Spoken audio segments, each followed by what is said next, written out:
ನಮಸ್ಕಾರ. ಇವತ್ತು ಯಾವುದೇ ಮಾತ್ರೆ, ಅಕ್ಯುಪ್ರೆಷರು ಯಾವುದೇ ಇಲ್ಲದೇ ಬರೀ ನಮ್ಮ ಮೈಂಡ್ನಿಂದಾನೇ ಕಾಯಿಲೆಯನ್ನು ವಾಸಿ ಮಾಡ್ಕೋಬೋದು. ಯಾವ ರೀತಿ ಅಂತೇಳಿ ಹೇಳ್ತೀನಿ. ಈ ಸೌಂಡ್ ಮೈಂಡಿನೇ ಸೌಂಡ್ ಬಾಡಿ ಅಂತೇಳಿ ಕರೀತಾರೆ. ಅಂದರೆ ಮೈಂಡು ಯಾವ ರೀತಿ ಆರೋಗ್ಯವಾಗಿರುತ್ತೆ ಅದೇ ರೀತಿ ಶರೀರವೂ ಆರೋಗ್ಯ ಇರುತ್ತೆ ಅಂತೇಳಿ. ಅಂದರೆ ಮನಸ್ಸಿನಿಂದಲೇ ನಾವು ಏನೇ ಕೆಲಸ ಮಾಡಬೇಕು, ಶಾರೀರಿಕವಾಗಿ ಮತ್ತು ಮಾನಸಿಕವಾಗಿ ಯಾವುದೇ, ಈಗ ನಾವು ಎಲ್ಲಿಗಾದ್ರೂ ಹೋಗ್ಬೇಕಂದ್ರೆ ಫಸ್ಟು ನಾವೇನು ಮಾಡ್ತೀವಿ, ಮೈಂಡಲ್ಲಿ ಅಲ್ಲಿ ಹೋಗಬೇಕು, ಕೆಲಸ ಮಾಡ್ಬೇಕಂತೇಳಿ ನಿರ್ಧಾರ ಮಾಡ್ತೀವಿ. ಅಂದರೆ ಮೈಂಡೇ ಎಲ್ಲದಕ್ಕೂ ಕಾರಣವಾಗಿರ್ತದೆ.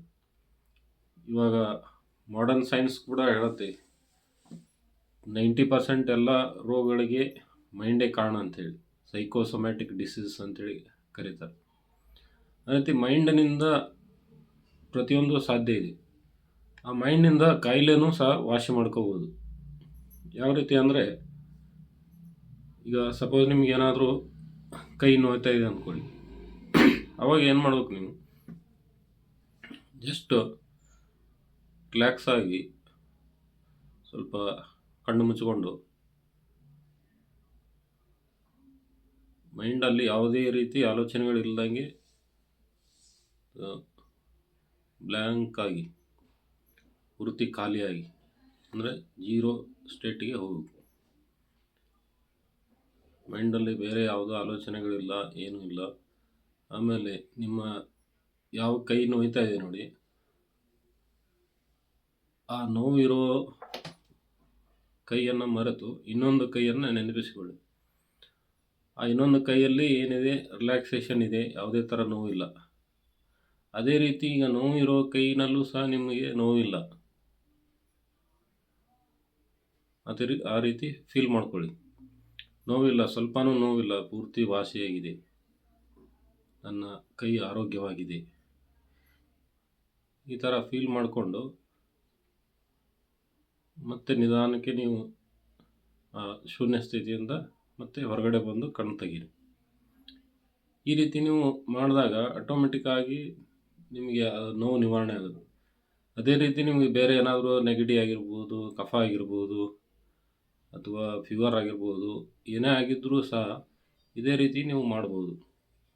ಅಂದರೆ ಒಂದು ಶೂನ್ಯ ಸ್ಥಿತಿಗೆ, ರಿಲ್ಯಾಕ್ಸೇಷನ್ಗೆ ಹೋಗಿ ಯಾವುದೇ ಆಲೋಚನೆಗಳು, ಯೋಚನೆಗಳಿಲ್ಲದೇ ಒಂದು ಖಾಲಿ ಸ್ಥಿತಿ ಅಂತೇಳಿ ಕರಿತೀವಲ್ಲ, ಶೂನ್ಯ ಭಾವದಲ್ಲಿ ನಾವು ಆರೋಗ್ಯವಾಗಿರೋದನ್ನೇ ಫೀಲ್ ಮಾಡ್ಕೋಬೇಕು.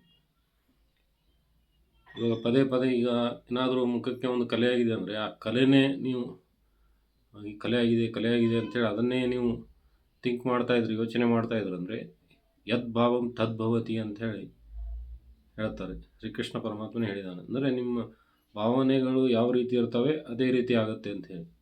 ನೀವು ಅದೇ ಕಲೆಯನ್ನೇ ಜ್ಞಾಪಕ ಮಾಡ್ಕೋತಾ ಇದ್ದರೆ ಇನ್ನೊಂದು ಒಳ್ಳೆಯ ಕಲೆ ಆಗುತ್ತೆ.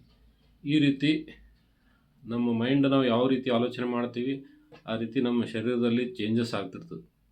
ಅದಕ್ಕೆ ನೀವು ಆ ಕಲೆ ಆಗಿತ್ತಂದರೆ ಆ ಕಲೆಯನ್ನು ಮರಿಬೇಕು. ಆ ಕಲೆಯನ್ನು ಮರೆತು, ಕಲೆ ಇಲ್ಲದೆ ಇರೋದೇನು, ನಿಮಗೆ 90% ಭಾಗ ಇರುತ್ತಲ್ಲ, ಮುಖದ ಭಾಗ, ಅದನ್ನು ನೆನಪಿಸ್ಕೊಳ್ಳಿ. ನನ್ನ ಯಾವುದೇ ಭಾಗದಲ್ಲಿ ಕಲೆಗಳಿಲ್ಲ, ನಾನು ಸುಂದರವಾಗಿದ್ದೇನೆ, ಯಾವುದೇ ರೀತಿ ಚುಕ್ಕೆಗಳಿಲ್ಲ, ಬಕ್ಕೆಗಳಿಲ್ಲ.